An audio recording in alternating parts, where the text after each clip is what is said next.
EWS రిజర్వేషన్లపై జరుగుతున్న అసత్య ప్రచారాలు, కుట్రలను సహించబోమని ఓసీ జేఏసీ నాయకులు స్పష్టం చేశారు. ఓటు బ్యాంక్ రాజకీయాల కారణంగా మున్సిపల్ వార్డు రిజర్వేషన్లలో ఓసీలకు తీవ్ర అన్యాయం జరుగుతోందని ఆరోపించారు. బషీర్బాగ్ ప్రెస్ క్లబ్లో నిర్వహించిన ఓసీ జేఏసీ సమావేశంలో జాతీయ అధ్యక్షుడు పోలాడి రామారావు, జాతీయ చైర్మన్ సంజీవ్ రెడ్డిలు పాల్గొని మాట్లాడారు. రాజకీయ రిజర్వేషన్లు లేకపోవడం వల్ల ఓసీలు సంక్షేమ పథకాలు, రాజకీయ పదవులను దూరం అవుతున్నారని తెలిపారు. రానున్న మున్సిపల్ ఎన్నికల వార్డు రిజర్వేషన్లలో ఓసీలను అణగదొక్కే విధంగా నిర్ణయాలు తీసుకున్నారని ఆరోపించారు.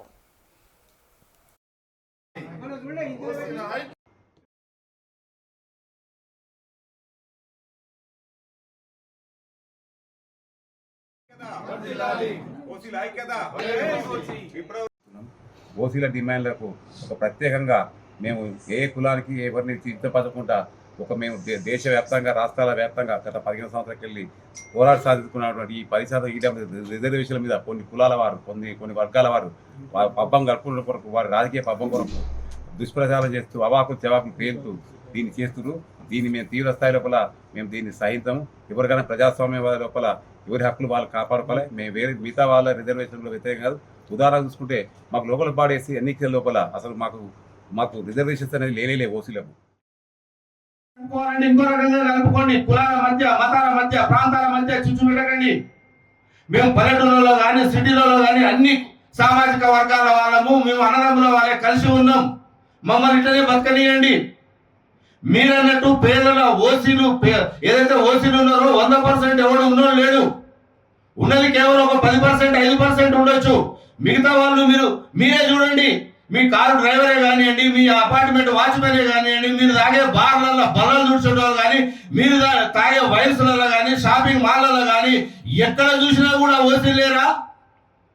మీరెందుకు మా ఓసీల మీద ఇంతటి కక్ష సాధింపు చర్యలు చేపడుతున్నారని చెప్పేసి మేము ఆవేదనతో అడుగుతున్నాం. మీరు ఒకసారి ఆలోచన చేయండి. ఇక్కడ పన్నులు మేము కడతలేమా? ఇక్కడ మేము వ్యవసాయం చేస్తలేమా? ఇక్కడ దేశ అభివృద్ధి కోసం మా వాళ్ళు పనిచేస్తలేరా? స్వాతంత్ర ఉద్యమం కానివ్వండి, తెలంగాణ సాయుధ పోరాటం కానివ్వండి, తెలంగాణ ప్రత్యేక కానివ్వండి, ఏ ఉద్యమం తీసుకున్నా మా ఓసీలు లేరా? మా ఓసీలు అసూలు పాసలేదా? మీరు ఆలోచన చేయండి. మేము ఎవరికి వ్యతిరేకం కాదు. మా హక్కుల కోసం, మా కడుపు ఆకలి కోసం మా పిల్లలు ఈ దేశం వదిలి ఇంకో దేశానికి పోయి బతుకుతున్నారు. వాళ్ళ గురించి ఆలోచన చెయ్యి అని చెప్పేసి ఇటు రాష్ట్ర ప్రభుత్వాన్ని, ఇటు కేంద్ర ప్రభుత్వాన్ని జంతర్ మంతర్ దగ్గర ఫిబ్రవరి 23వ తారీఖు నాడు ధర్నా కార్యక్రమంలో మేము ప్రశ్నించదలుచుకున్నాం. వేలాది మంది ముందు. ఇది దేశం మొత్తం ఆలోచన చేయాలి. దేశంలో ఉన్న ప్రభుత్వాలు, దేశంలో ఉన్న రాజకీయ నాయకులు, దేశంలో ఉన్న ప్రజా ప్రతినిధులు కూడా ఆలోచన చేయాలి అని చెప్పడానికి మేము జంతర్ మంతర్ వద్ద ఫిబ్రవరి 23వ తారీఖు నాడు మేము ధర్నా కార్యక్రమం చేపట్టినాం.